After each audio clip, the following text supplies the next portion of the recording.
Imagina estar encerrado en un tubo de acero a cientos de metros bajo el océano, donde un solo error, una sola distracción, un simple descuido podría matar a todos los que están contigo en cuestión de segundos. No hay escapatoria. No hay vuelta atrás. Y las reglas que debes seguir no son sugerencias, son la única barrera entre la vida y una muerte horrible en las profundidades. Si crees que conoces el verdadero significado de la disciplina, espera escuchar lo que realmente pasaba dentro de esos submarinos.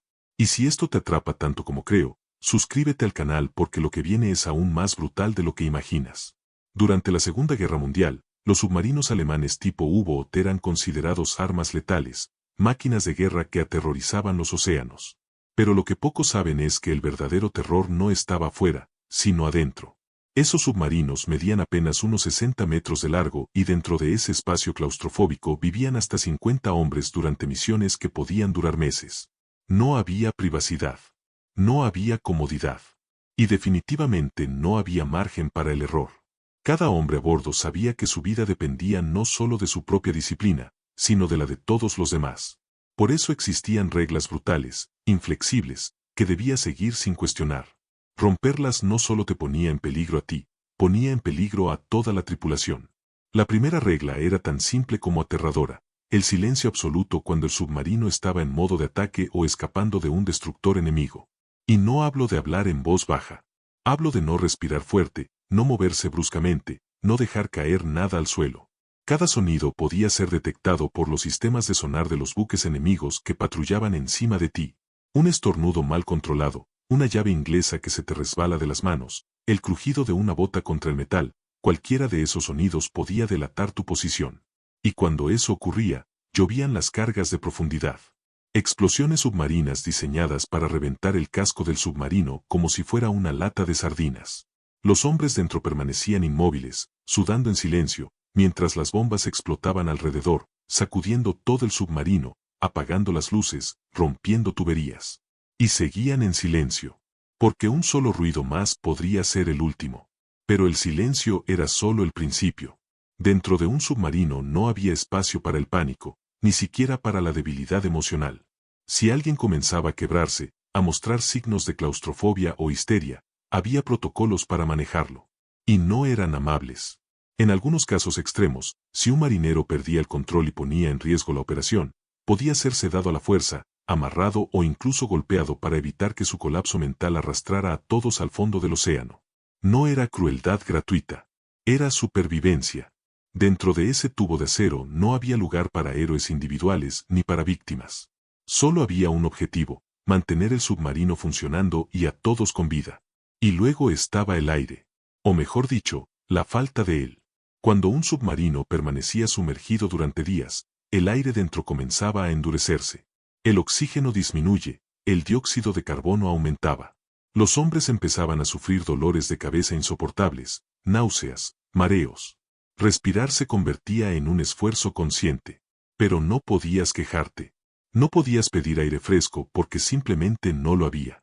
Las órdenes eran claras. Conserva tu energía, muévete lo menos posible, respira despacio. Había tripulantes que pasaban días enteros acostados en sus literas, sin moverse, tratando de consumir la menor cantidad de oxígeno posible para que los demás pudieran respirar. Compartir el aire no era una metáfora. Era literal. Pero lo que estaba por venir en esos viajes submarinos no era solo una cuestión de disciplina o resistencia física. Era algo mucho más oscuro. Algo que ponía a prueba no solo tu cuerpo, sino tu mente, tu humanidad. Porque cuando estás atrapado en un lugar donde no puedes escapar, donde cada decisión puede matarte, donde la muerte acecha en cada esquina oxidada, empiezas a entender que las reglas no solo te protegen del enemigo, te protegen de ti mismo. Y de los hombres que están a tu lado. La higiene personal era casi inexistente. No había duchas. No había baños privados. Los submarinos tenían 1 o 2 retretes compartidos para toda la tripulación, y usarlos era una experiencia humillante y peligrosa. Los inodoros funcionan con un sistema de válvulas de presión extremadamente complicado. Si lo usabas mal, podrías provocar que todo el contenido explotara hacia atrás, llenando el compartimento de desechos humanos. Y eso no era lo peor. Lo peor era que esos retretes no siempre podían usarse. Cuando el submarino estaba a gran profundidad, la presión externa era tan alta que abrir las válvulas para expulsar los desechos era imposible. Así que los hombres tenían que esperar horas, a veces días, aguantando, sufriendo, porque si algo salía mal con esos sistemas, el submarino podía llenarse de gases tóxicos y todos morirían asfixiados por su propia mierda. El olor dentro del submarino era indescribible. Una mezcla nauseabunda de sudor rancio, combustible diésel, aceite de máquina, comida podrida, moho y humanidad sin lavar durante semanas. Los hombres dejaban de oler su propio hedor después de unos días, pero nunca dejaban de sentir esa capa pegajosa de suciedad sobre su piel. Las infecciones eran comunes. Hongos en los pies, llagas en la piel, dientes que se pudran sin acceso a higiene dental básica. Pero nadie se quejaba, porque quejarse era una señal de debilidad. Y la debilidad no tenía lugar ahí abajo. Otra regla brutal, no podías dormir en paz. Las literas eran compartidas. Se llamaba hot banking, camas calientes. Porque cuando un marinero terminaba su turno de guardia y se iba a dormir, otro que acababa de despertar tomaba su lugar en la cama aún caliente, aún húmeda del sudor del tipo anterior. No había suficientes camas para todos, así que dormías en turnos, en sábanas empapadas que nunca se lavaban, rodeado del ronquido y el olor de otros 50 hombres apilados como ganado. Y si sonaba la alarma de emergencia, tenías que levantarte de inmediato, sin importar cuánto tiempo llevabas durmiendo. Un segundo de retraso podía significar la diferencia entre tapar una fuga de agua y ahogarse mientras el océano entraba a presión por una grieta en el casco. Había otra regla que pocos conocen pero que era igual de letal. Nunca, jamás, bajo ninguna circunstancia, podías abrir una escotilla sin autorización. Los compartimentos del submarino estaban sellados con puertas herméticas diseñadas para contener inundaciones. Si una sección se llenaba de agua, las escotillas se cerraban y esa sección se sacrificaba para salvar el resto del submarino. Eso significaba que si estabas del lado equivocado de una escotilla cuando se cerraba, estabas muerto. Y nadie iba a abrirla para salvarte. No podían. Porque abrir esa puerta significaba condenar a todos los demás. Había historias de hombres atrapados en compartimentos inundándose, golpeando desesperadamente las escotillas, gritando, rogando que los dejaran salir, mientras sus compañeros al otro lado los miraban a través de las ventanillas de vidrio reforzado, sabiendo que no podían hacer nada. Y luego el agua subía. Y los gritos se detenían. Y el submarino seguía adelante. Si esto te está atrapando tanto como debería, suscríbete porque lo que viene después es aún más intenso, y no querrás perderte ni un segundo de lo que sigue. La comida a bordo empezaba siendo mala y terminaba siendo repugnante. Al inicio de la misión, los submarinos llevaban provisiones frescas, pan, salchichas, papas, algunas frutas. Pero eso duraba días, tal vez una semana. Después de eso, todo lo que quedaba eran latas oxidadas, galletas duras como piedras y carne enlatada que sabía a cartón podrido. El pan se cubría de moho en cuestión de días por la humedad constante. Los hombres aprendían a cortar las partes verdes y comer el resto. Las papas brotaban y se pudrían en las esquinas oscuras del submarino. Y cuando ya no quedaba nada fresco, comían lo que fuera. Ratas se colaban a veces en los submarinos. Y algunos marineros las cazaban.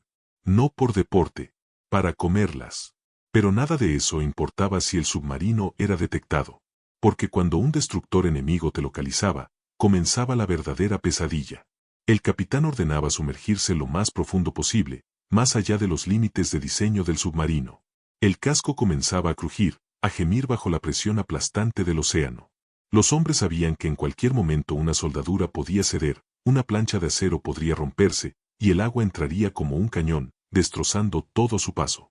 Y entonces venían las cargas de profundidad. Explosiones que sacudían el submarino como una caja de cerillas. Las luces se apagaban. Los instrumentos fallaban. Las tuberías se reventaban. Y los hombres se aferraban a lo que podían, rezando, esperando que el siguiente impacto no fuera el último. Y en esos momentos, la regla más importante de todas se volvía clara: confía en tu tripulación o muere. No había otra opción. Si el ingeniero no mantenía los motores funcionando, morías. Si el timonel perdía el control, morías. Si el operador de sonar cometía un error, morías. Tu vida estaba literalmente en manos de hombres que tal vez no te agradaban, que tal vez despreciabas, pero que debías confiar sin dudar. Porque en el fondo del océano, rodeado de oscuridad y muerte, lo único que tenías era a ellos. Y ellos solo te tenían a ti. Las misiones duraban meses.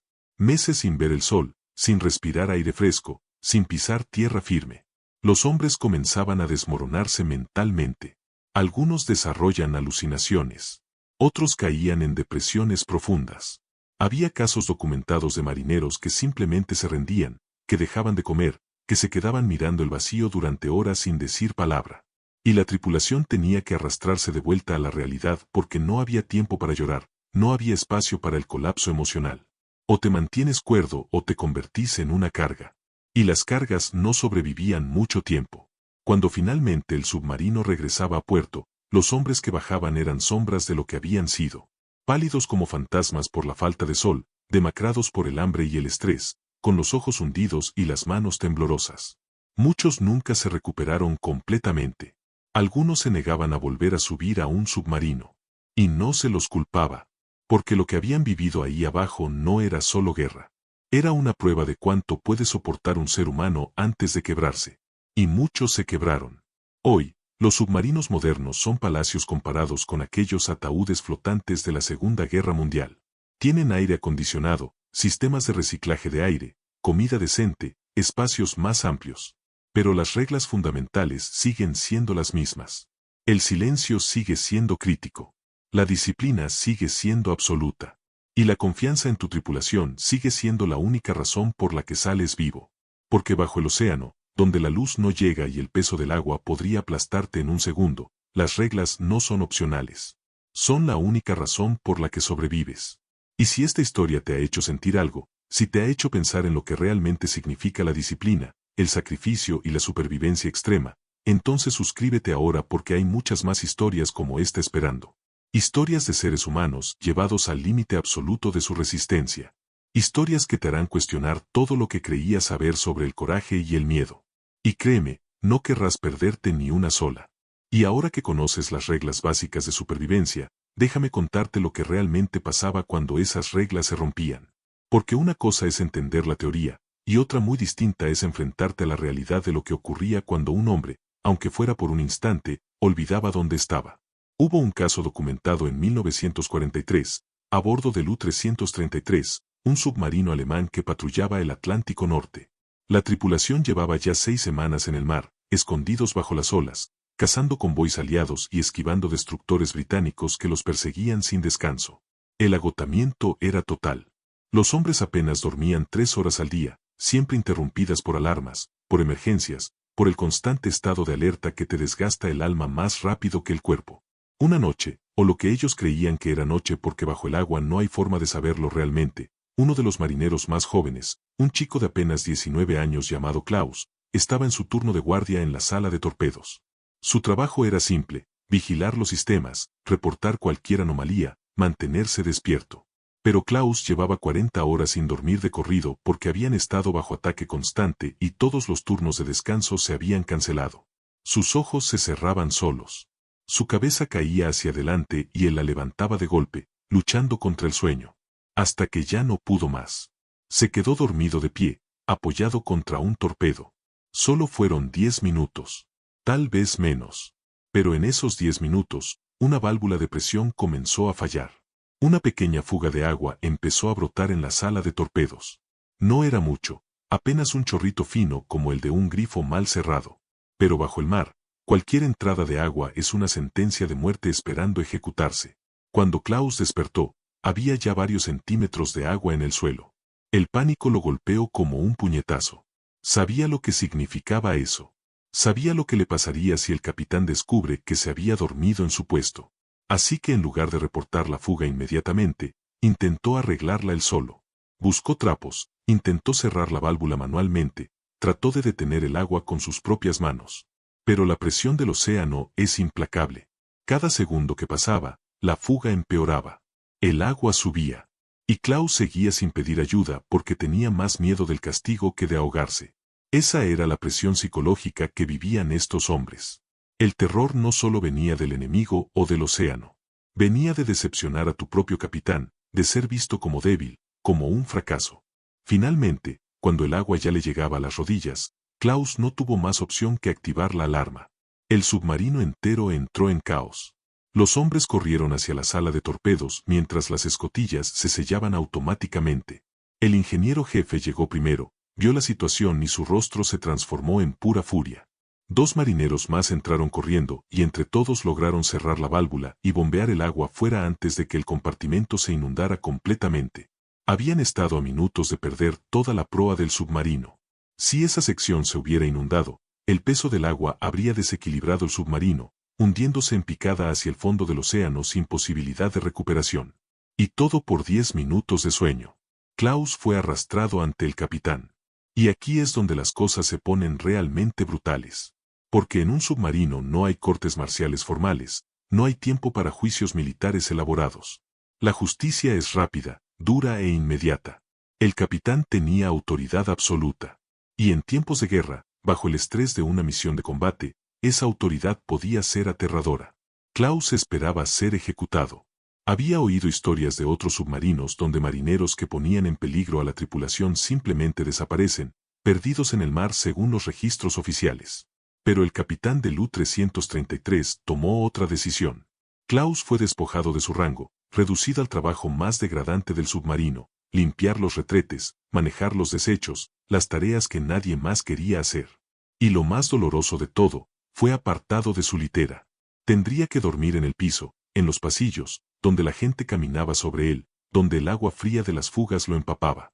Sería un recordatorio constante para todos de lo que pasaba cuando rompías las reglas. Klaus se convirtió en un fantasma viviente dentro del submarino, un ejemplo andante de la disciplina que debías mantener o sufrir algo peor que la muerte, la humillación total frente a los hombres con los que compartís tu vida. Pero las historias de hombres quebrándose bajo la presión no siempre terminaban en castigos. Había casos mucho más oscuros. En 1944, el U-852 estaba realizando una misión de largo alcance en el Océano Índico. Llevaban casi 3 meses sumergidos la mayor parte del tiempo, saliendo solo brevemente por las noches para recargar baterías y ventilar el submarino. La tripulación estaba al borde del colapso mental. Varios hombres mostraban signos claros de lo que hoy llamaríamos trastorno de estrés postraumático severo.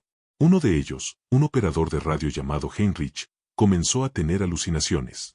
Decía que escuchaba voces en los auriculares, mensajes que no existían, órdenes de atacar que nadie más podía confirmar. Al principio, sus compañeros pensaron que estaba bromeando, que era su forma de lidiar con el estrés.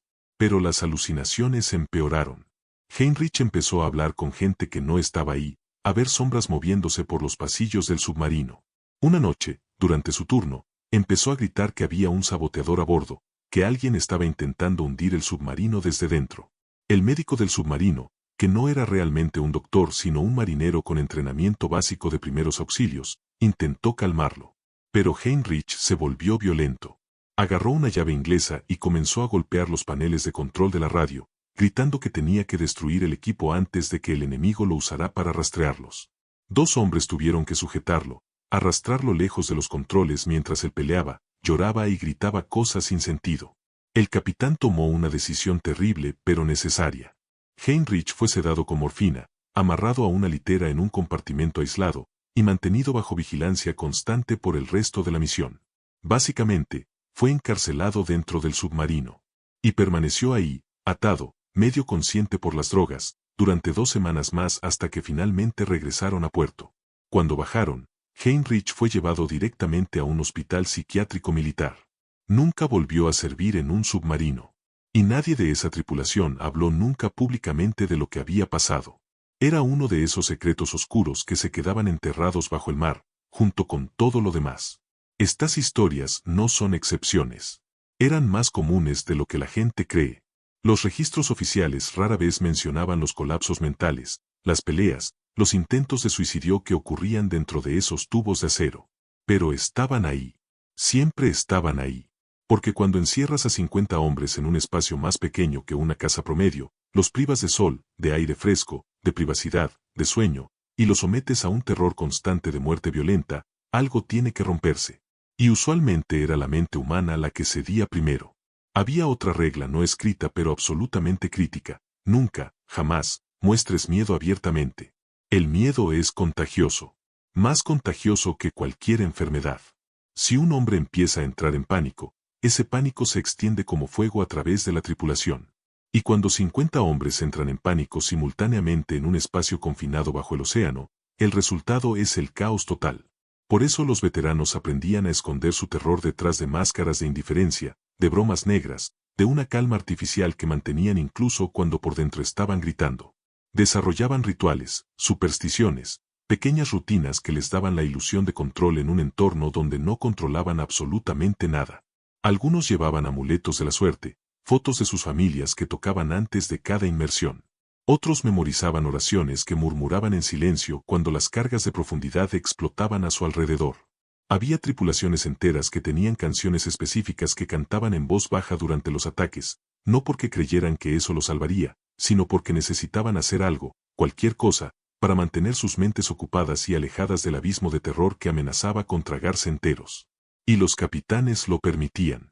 Porque sabían que esos pequeños rituales, por irracionales que fueran, eran a veces la única cosa que mantenía a sus hombres funcionales. Pero nada de eso importaba cuando el submarino sufría daños graves.